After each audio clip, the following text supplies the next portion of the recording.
Are you bored with looking through motorhome brochures and seeing the same layouts over and over again? Another island bed, more fixed single beds over a garage. Well, if you are, keep watching, because today I'm going to show you something different.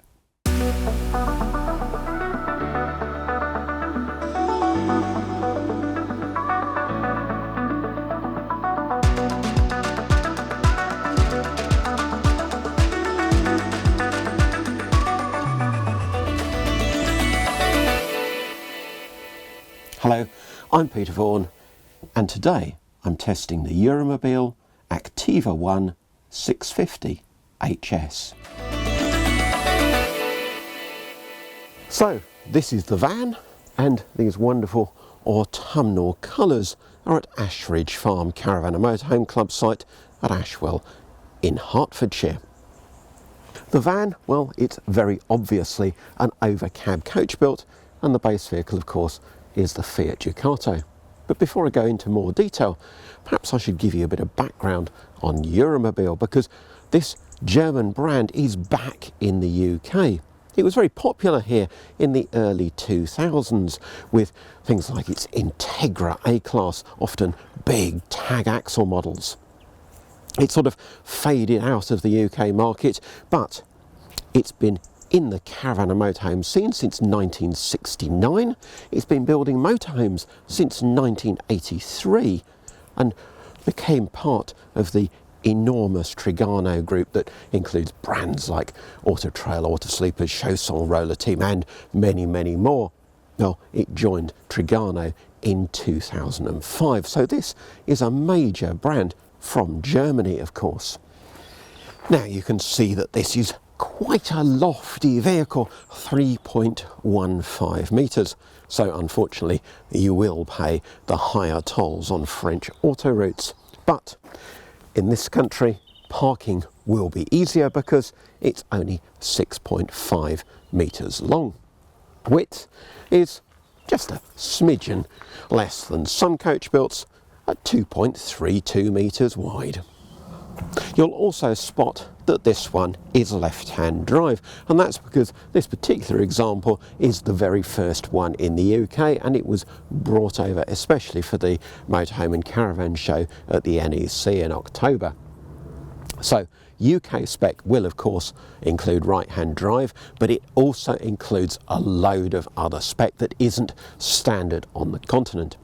So in the UK you'll get a 150 watt solar panel on the roof, you'll get a 150 amp hour lithium battery, and you will get external shower and barbecue points.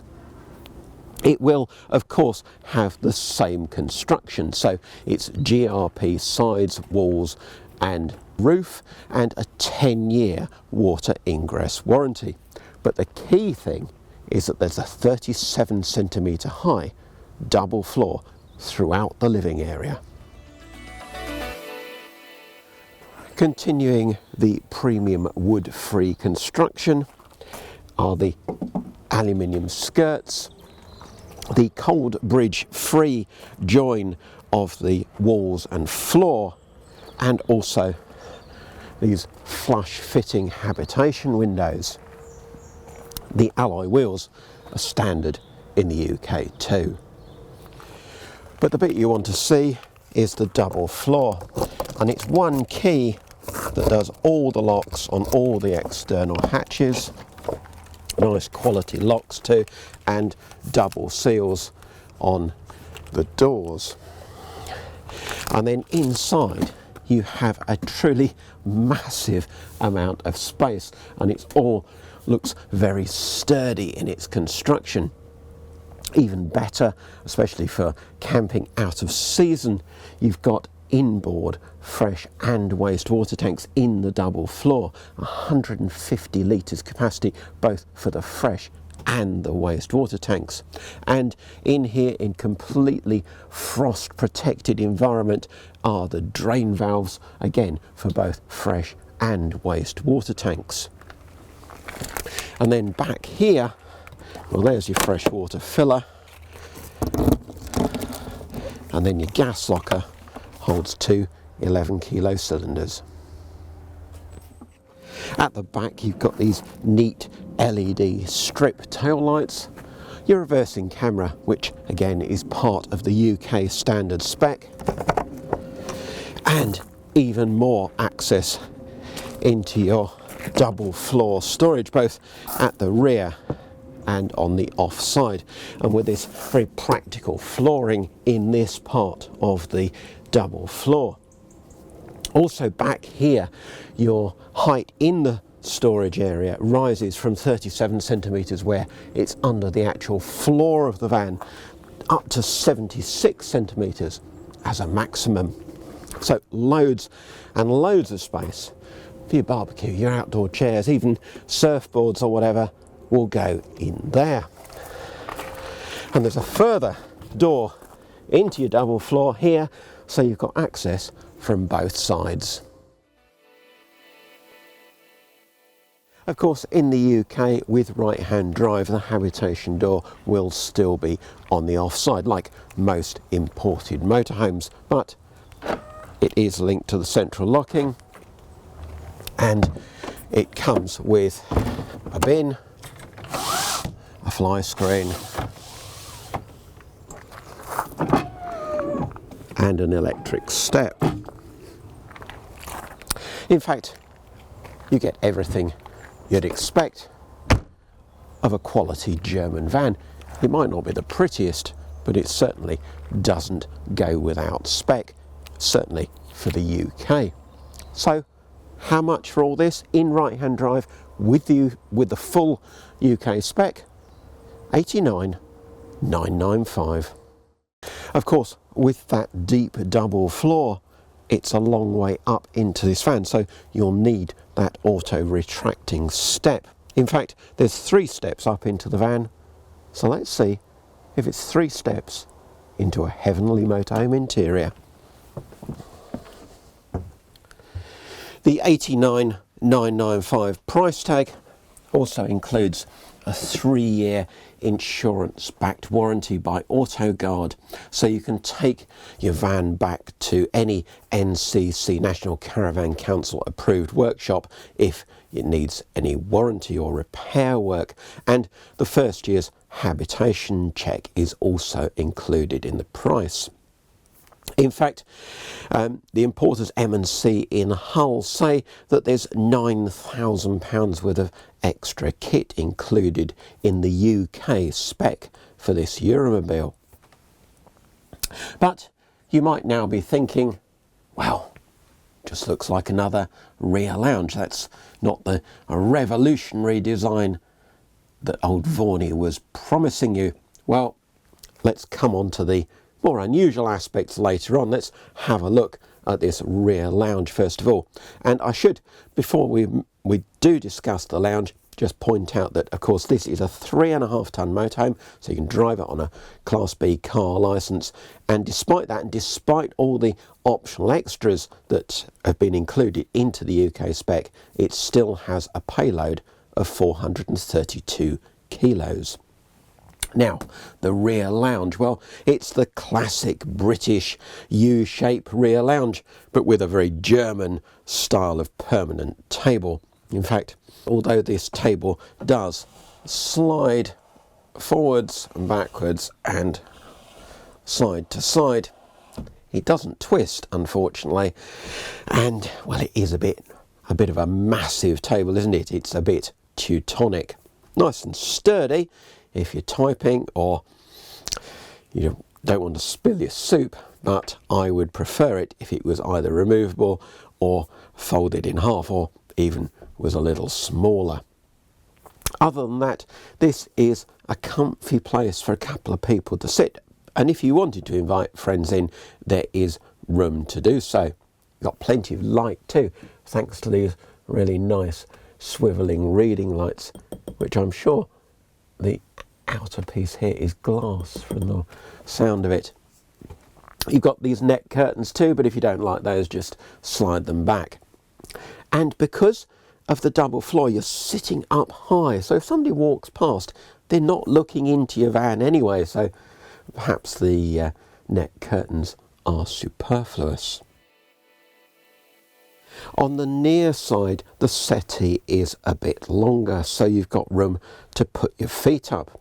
And at the end of the near side sofa, that's where you'd mount a telly on the wall next to the fridge. There's a magazine pocket there already, and a 12-volt and aerial socket, and down at floor level is a main socket.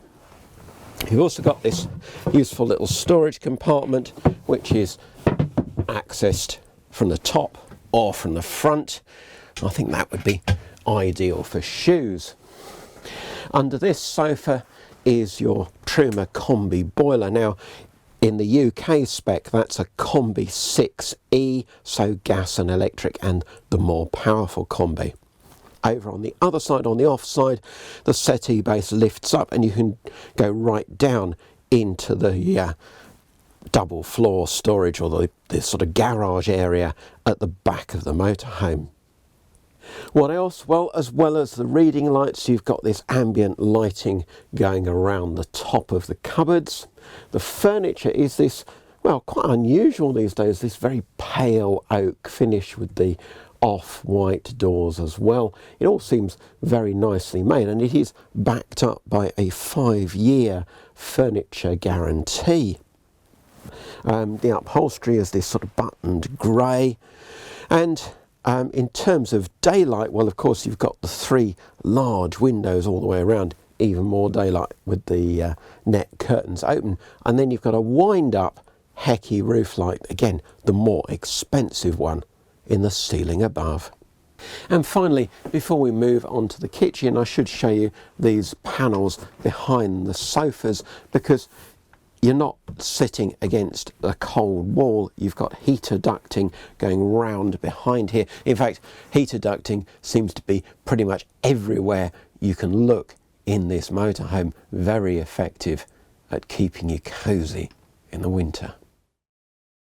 So the kitchen, and well, the first thing you'll notice is that there's a decent amount of worktop space without recourse to any fold-up flaps. Now, part of that is because you've got this 3-in-line hob, which just frees up a bit of space in front, and partly because it's just a decent sized kitchen unit, especially for a German van.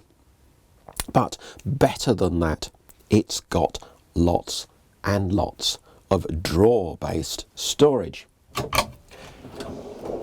Down here, we've got a really big, well, super-sized drawer, which will hold my coffee machine with ease. All the drawers are soft close. This one is twin level, and being German, they mark each one with a maximum weight.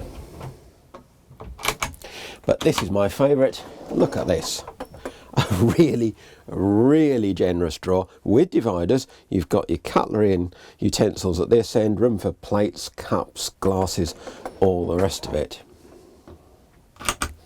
And then even another drawer at the top, and then access to your gas taps in there.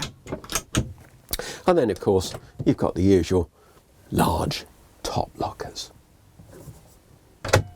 There's a single main socket on the end of the unit here, and a 12-volt socket alongside. But what? No oven, I hear you say? No, hang on. There is an oven up here. Well, yes, it is a bit high, and it is just an oven. There's no grill, but at least they have thought of the UK market, and that, again, is standard for the UK. Underneath the oven is the reason that the oven is so high, of course, and it's your really generous Thetford fridge freezer, 142 litres with automatic energy selection and a bottle drawer at the bottom. There's a flat floor throughout the living area with just quite a big step down into the cab. The trapdoors that you may have spotted in the double floor, well, they're not access for storage, just for maintenance of the fresh and waste water tanks. But then forward of the habitation door, you've got more storage. And this really is a very, very generous cupboard, shelved, but if you wanted to, you could take those shelves out and put a hanging rail in. That wouldn't be difficult. It's illuminated too, but there's no batteries in the light at the moment. And then over on the other side, you have got your hanging space, not a particularly wide wardrobe, but with a decent depth. And now, here's the bit you've all been waiting for, where this Eura Mobil Active One is not like everything else on the market. You might even have spotted these already. You've got single beds in the Luton, and not beds that you go up a ladder to get to, because in what looks like a second wardrobe, slide out, and you've got a set of proper steps. And then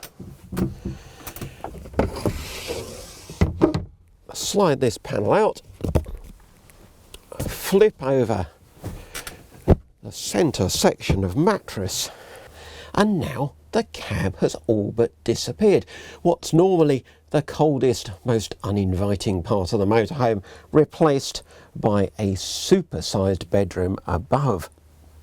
These single beds are each 2.05 metres long, that's 6'8.5" by 76 centimetres wide, or 2'6". But that's just the mattress to here. In actual fact, with this centre infill, the beds down most of their length fill the full width of the van, which is 2.1 metres up here, or almost 7 foot. Okay, you can't sit completely upright because, well, this is still a Luton overcab, but you've got windows on either side, you've got reading lights with USBs.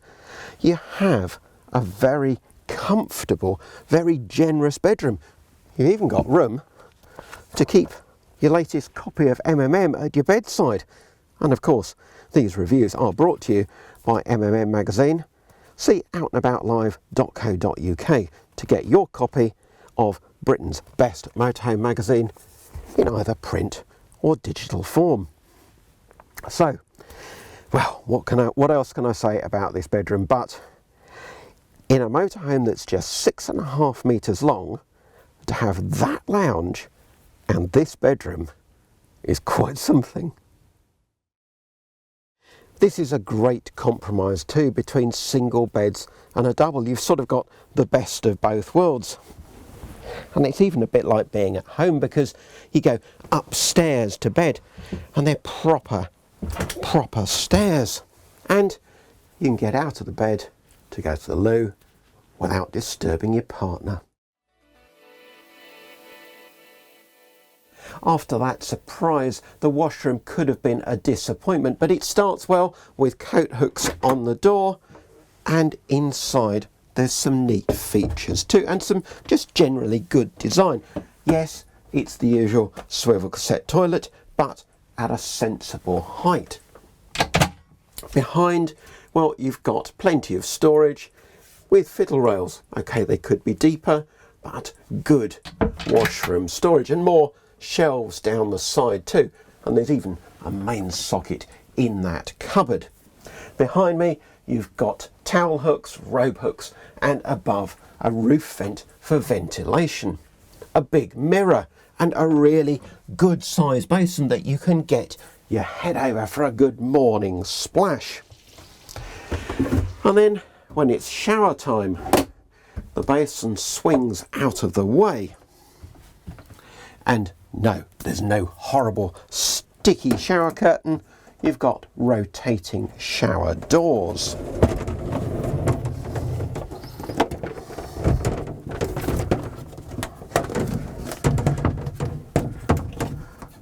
First this one, and then the second one. And now this is a good sized shower. You've got plenty of room in here. You've got a corner shelf for your shampoo or your shower gel. You've got a little soap dish in the other corner, and there's plenty of room in here. You've got a wooden duckboard too, and twin drains in the shower tray. It may not be the biggest space in terms of motorhome washrooms, but it is really well thought out. The only thing perhaps I don't like, and I fear for in long in long-term use is these little covers over the fixings. I fear that with the damp atmosphere of a shower cubicle, those will start to peel off. And here's another surprise. Add these headrests in and reveal the seat belts hidden behind the drapes and net curtains. Well, you've got two 3-point seat belts in the back here, so you can carry rear passengers, which is fairly unusual for a layout like this. However, I would consider these very much to be occasional travel seats because you're sitting a long way back, long way distant from those in the cab. You haven't got the best view out because you're going to be looking out of side windows rather than forwards, and of course the ride quality back here beyond the rear axle, well, it might induce travel sickness in some people. If you're not sure, make sure you go for a test drive. And then just as important, if you are considering this van as a 4-berth, is the fact that of course you can make a rear double bed. Simply lower the table and fasten it in that lowered position, and then the backrests go on top.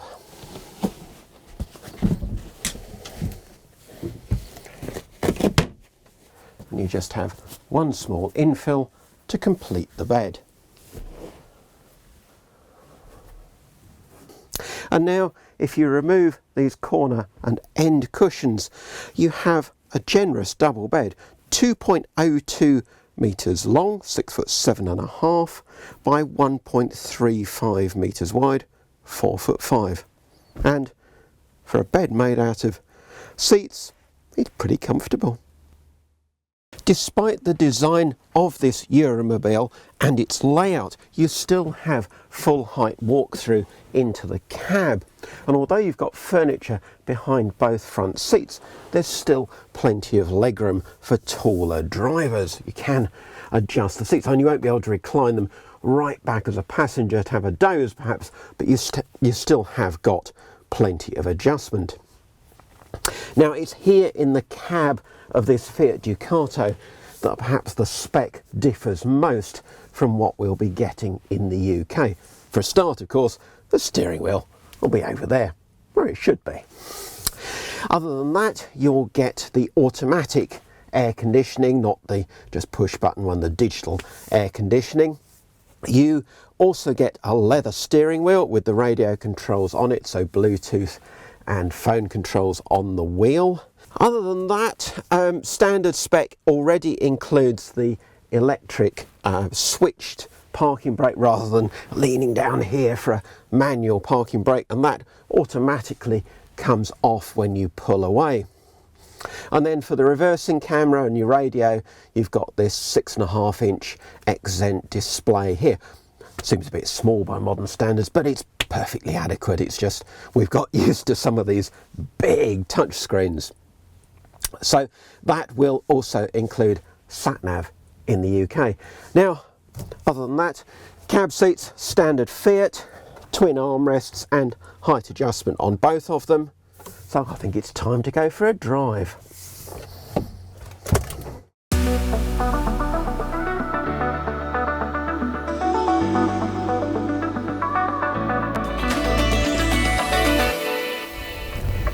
So, driving this Eura Mobil.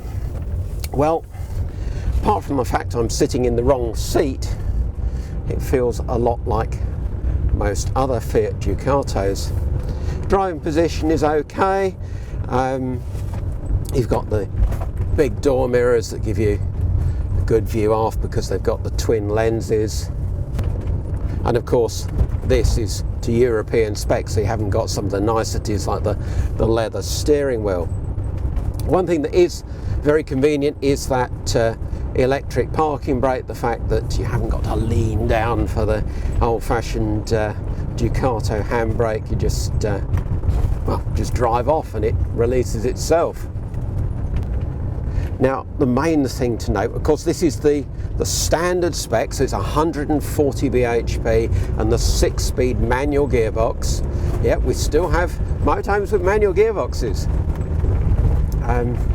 The main thing to note, of course, is that this is a taller vehicle. Width is typical coach built, but the height is that bit greater. Now, heading down here on the A1, that was noticeable in terms of performance a bit, cruising happily at 65, but you haven't got perhaps the top end speed for belting down the Autobahn in Germany, but how many motorhomes really do that? What I did notice though was the fuel consumption. It was showing something like 23 mpg on the display on the dashboard here, and now that improved to about 28 once I got off onto these local Hertfordshire roads, country roads, and we were driving slower, and of course then the wind resistance isn't so much of a factor. But if you do a lot of motorway driving, perhaps it is something to consider. It will cost you more in fuel when you're punching that great big overcab through the air. But what I did notice too is that when you were travelling at speed, because you've got the wide rear track of the Fiat camping car chassis, and these Fiats are always quite stiffly sprung too, it was, you know, for such a tall vehicle, 3.15 metres, it was remarkably stable, passing the HGVs on the A1 and the A14. So, yeah, a good all-round drive, really, considering the size of the vehicle, or rather the height of the vehicle, because size, again, I managed to park it in a supermarket car park okay, because it's only 6.5 metres long. And once you've got the UK spec with the right-hand drive and all the toys, it will be good all-round level of kit in this Ducato. The other thing I should perhaps say is that as a left-hand drive vehicle, you do suffer from poor visibility at acute junctions, and yeah, in right-hand drive you're going to have the same to a lesser extent because of the lack of window just behind me here, but it won't be nearly so bad. I'm going to notice it here at this junction, for example. I'll have to lean right forward, but yeah, it's manageable, and most motorhomes would have a passenger anyway. As for conversion noise, well, on decent road surfaces, it's good.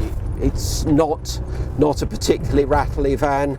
On the worst of these country roads, yes, of course there are some rattles because I've got all my own kit in here as well. But yeah, better than average, shall we say.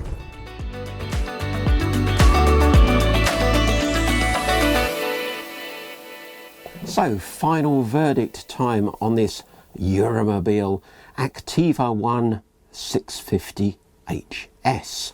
Well, in a strange way, it reminds me slightly of the Cartago Liner for 2 that I tested a while back. The same idea of the single beds at the front and the rear lounge. Now, of course, this is a smaller motorhome and a much, much cheaper one. I think that Liner for 2 was something like £240,000. So they're not comparable in spec, just in the concept. And I like the fact that this gets that concept into a 6.5 metre motorhome. That's not much longer than an extra long Fiat Ducato panel van, but it feels so much bigger. You've got a decent washroom, good kitchen, bar the height of the oven, a really nice lounge, and that superb upstairs bedroom. And when the cabs shut off, it just feels like a completely different vehicle. And then you take into account the spec, everything from the alloy wheels to the oven to the 6E combi heating, the leather steering wheel, the sat nav, the solar panel, the external barbecue point, all the stuff that you often pay extra for on a German van is all included in the UK spec. So what don't I like? Well, I'd like this table to be smaller. I'd like it to fold in half or take away altogether. It's a thing that slightly spoils this lovely lounge. Other than that, there's not a lot really to dislike, and that double floor is such a rare feature in anything other than a 150, 200 grand A-class motorhome. So to have it at this price point and have all that storage down low where it's so much better for weight distribution is just great. And of course, with that overcab, you are going to pay a price in terms of performance, in terms of fuel economy. But if you like this layout, well, I think that's a price worth paying. And that price, just under 90 grand for all this. Well, I've had so many comments recently about prices of camper vans and motorhomes. And this one, okay, 90 grand is a lot of money, but it seems like an awful lot of motorhome to me for that price. Thank you very much for watching. Hope you've enjoyed this video. Please don't forget to like and to subscribe.